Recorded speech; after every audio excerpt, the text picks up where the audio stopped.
ફરીથી આ લેક્ચરમાં આપનું સ્વાગત છે.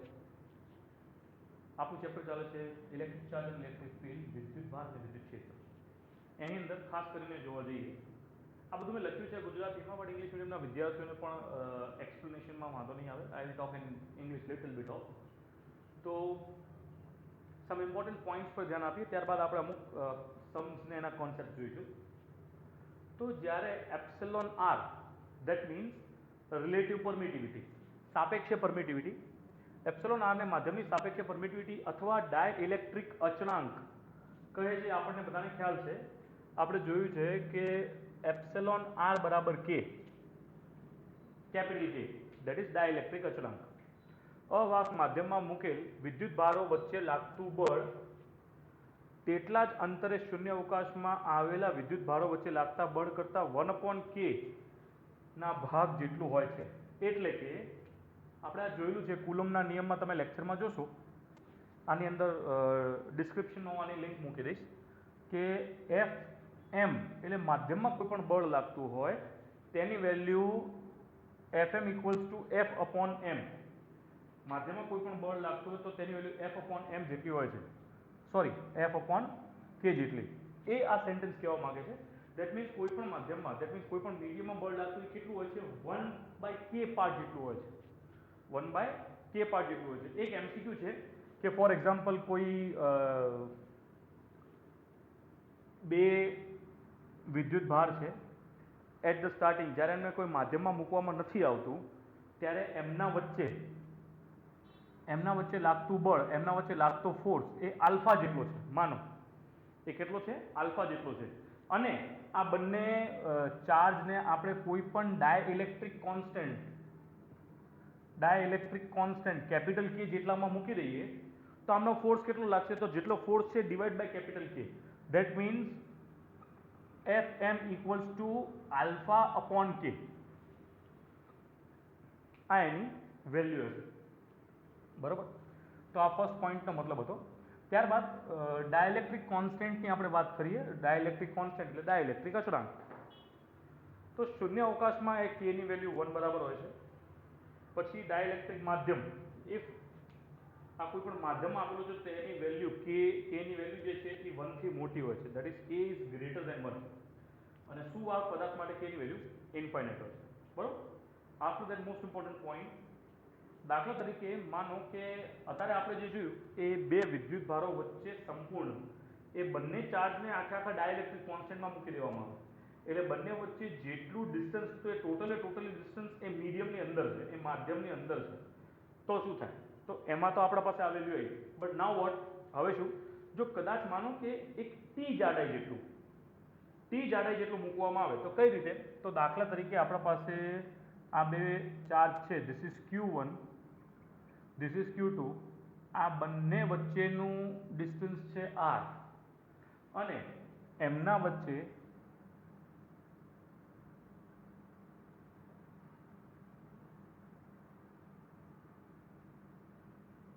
આ કે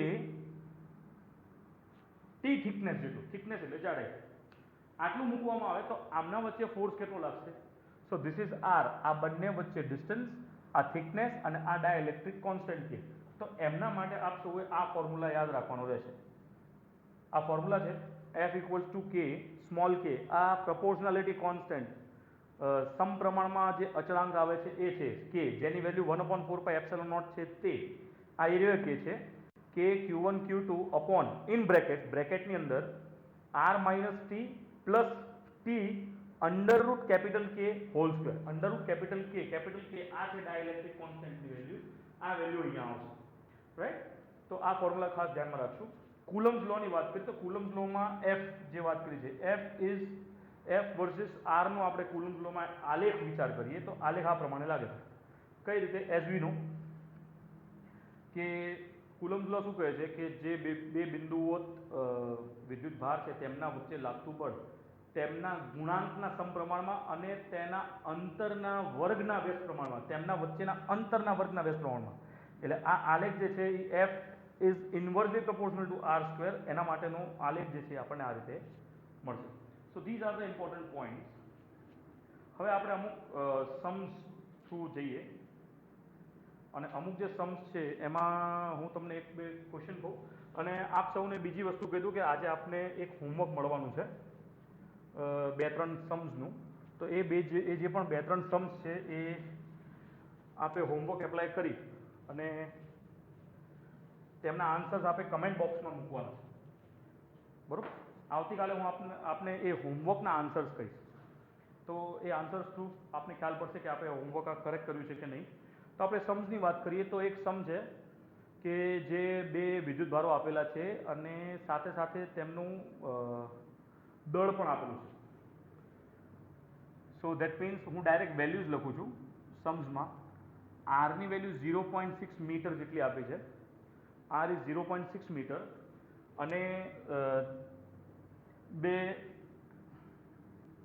વિદ્યુતભાર આપેલા છે. આ જે છે એમની value R equals to 0.6 meter. એમનું દળ આપેલું છે, એ બંનેનું દળ સમાન છે. ધેટ મીન્સ આનું છે 10 ગ્રામ અને આનું પણ છે 10 ગ્રામ એવી આપણને વાત કરેલી છે.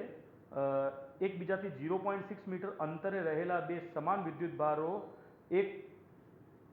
એકબીજાને 10 ગ્રામ વજન બળથી અપાકર્ષે છે. 10 ગ્રામ વજન બળથી અપાકર્ષે છે. અપાકર્ષે એટલે આ બંને કાં તો માઇનસ હશે કાં તો આ બંને જે છે એ પ્લસ હશે. અપાકર્ષે ધેટ મીન્સ એકબીજાથી રિપલ્ઝન થાય છે. અપાકર્ષે છે તો તે દરેક વિદ્યુતભારનું મૂલ્ય શોધો. ધેટ મીન્સ આપણે Q ની વેલ્યુ ફાઇન્ડ આઉટ કરવાની છે અને આપણા પાસે M પણ આપેલું છે. હવે જો હું તમને સિમ્પલ એક એક્ઝામ્પલ આપું. M આપેલું છે એટલે ઓબ્વિયસ છે કે તેમના વચ્ચે F ઇક્વલ્સ ટુ mg તો લાગશે જ, એમના વજન બળ જેટલું છે. એટલે એના રિસ્પેક્ટમાં આપણે જોવા જઈએ તો આની વેલ્યુ છે 10 ગ્રામ. તો if V talk about F equals two mg તો આમના વચ્ચે અપાકર્ષી બળ લાગે છે. That is equals to k q² upon r². કેમ q² લખ્યું? કેમ કે બંને જે વિદ્યુતભાર છે એ સમાન છે. That is equals two mg. આપણે q² ની વેલ્યુ ફાઇન્ડ કરવાની છે. q² equals to mg r² upon k. આ r² અહીંયા જતા રહેશે, k ની વેલ્યુ અહીંયા આવતી રહેશે. Putting all this value, m ની વેલ્યુ છે 10 ગ્રામ્સ. તો 10 ગ્રામ્સ છે તો એને કિલોગ્રામમાં ફેરવવા પડશે. What we will do? ગ્રામને કિલોગ્રામમાં ફેરવવા માટે that means into 10⁻³ that is equals to kilogram, right? So 10 into 10⁻³ mass આવી ગયું. જી ની વેલ્યુ આપણે 10 લઈ શકીએ મીટર પર second square. Okay. R is given 0.6. 0.6 નો whole square upon K. K ની વેલ્યુ આપે છે 9 ઇન્ટુ 10⁹. આ આખું સોલ્વ કરતાં આપણા પાસે Q ની વેલ્યુ કંઈક 4 ઇન્ટુ 10 સમથિંગ આવે છે. ફાઇન્ડ આઉટ કરી શકો છો આપ. અને Q ની વેલ્યુ 2 ઇન્ટુ 10 સમથિંગ કુલમ આપણને મળશે. ઓકે. સો આ એક પ્રકારનો સમ હતો જે મારે તમને બતાવવાનો હતો. પછી એક બીજા સમની વાત કરીએ. હવે આમાં એવું કીધું છે કે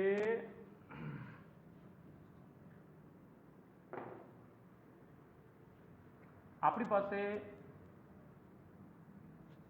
બે પદાર્થ છે. આ બંને પદાર્થ પર વિદ્યુતભાર capital Q same to same અને આ બંને પદાર્થનું દળ M આપેલું છે. કેપિટલ Q નહીં, sorry, small q capital Q તમે તે લઈ આપેલું છે. હવે આમાં એવી વાત કરી છે કે આમના વચ્ચેનું અંતર કંઈક 16 મીટર જેટલું આપેલું છે. 16 મીટર જેટલું અંતર આપેલું છે. અને અંતર કદાચ માનો કે નથી આપ્યું, આપણે જસ્ટ લઈએ R, કેપિટલ R. હવે આપણને એમ ફાઇન્ડ આઉટ કરવાનું કીધું કે find out the ratio of Q upon M. આના વચ્ચેનો આપણે રેશિયો ફાઇન્ડ કરવાનો છે Q અપોન M. તો પહેલા તો ખાલી વિચાર કરો કે આમાં શું થઈ શકે. તો જુઓ, આ બંને વિદ્યુતભારો સમાન છે. તો સમાન વિદ્યુતભાર હોવાના કારણે અને દળ હોવાના કારણે આમના વચ્ચે બે ફોર્સ લાગશે. એક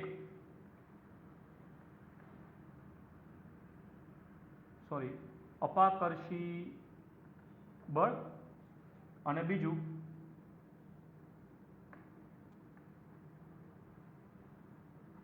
ગ્રેવિટેશનલ બળ એટલે ગુરુત્વાકર્ષી બળ. આ બે પ્રકારના બળ લાગશે. કઈ રીતે? તો ગુરુત્વાકર્ષી બંનેને એકબીજાને આકર્ષણ કરશે અને જે અપાકર્ષી બળ જે છે એ બંને એકબીજાને દૂર ધકેલશે.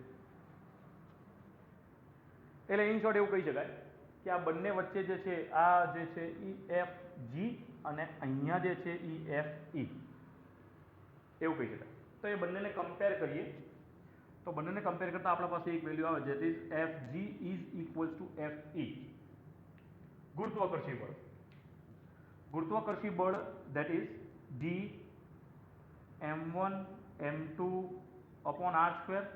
બંને દળ સમાન હોવાથી આપણે એવું લખી શકીએ છીએ that is g m square upon r square.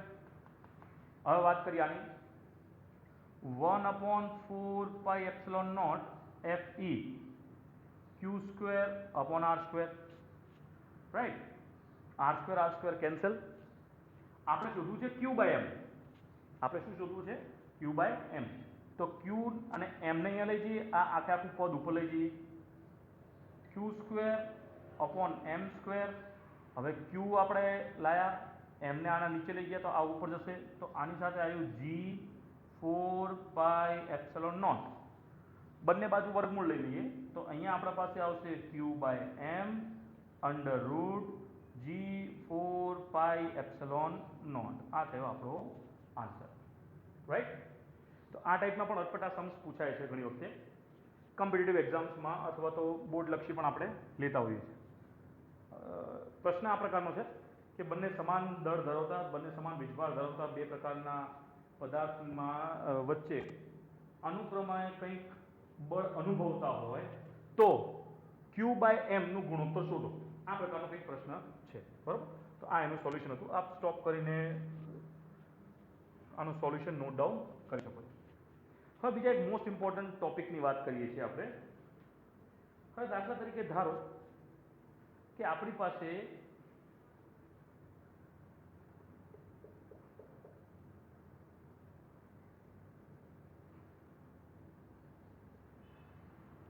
આ રીતે કંઈક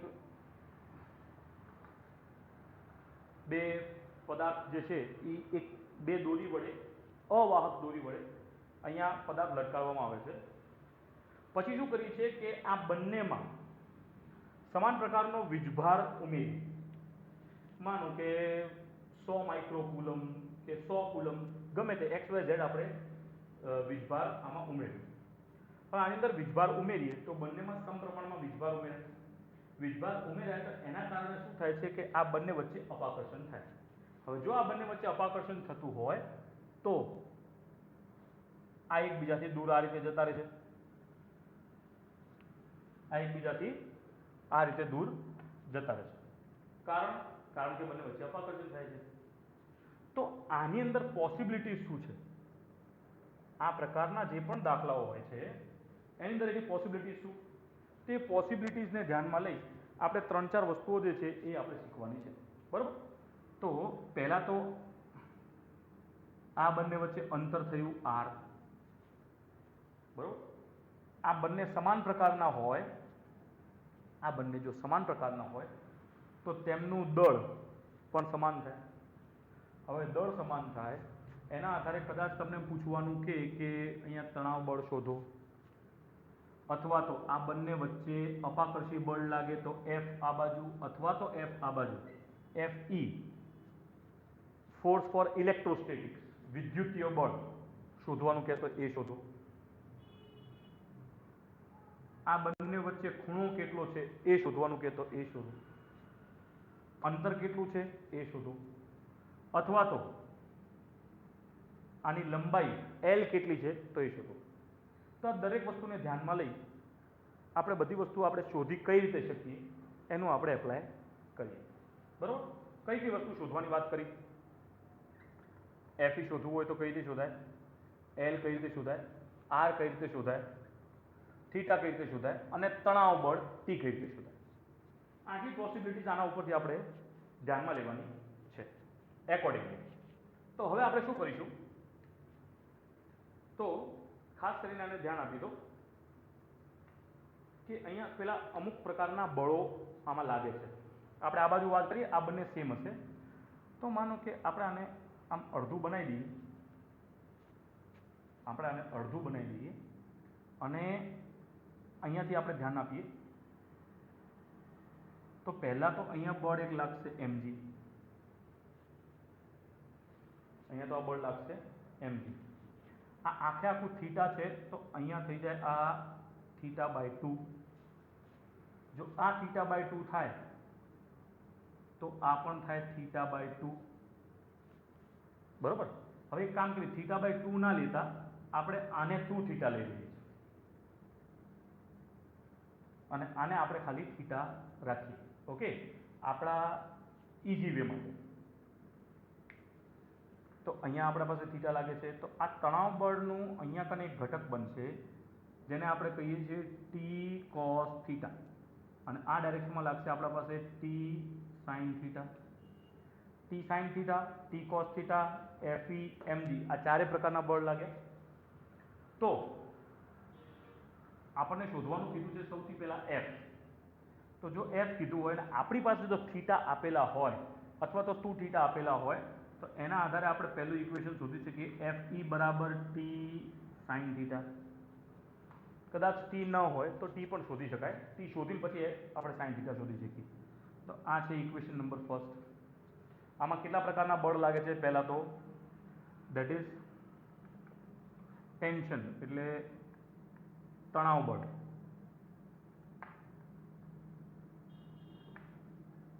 પછી બીજું વિદ્યુત બળ ધેટ ઇઝ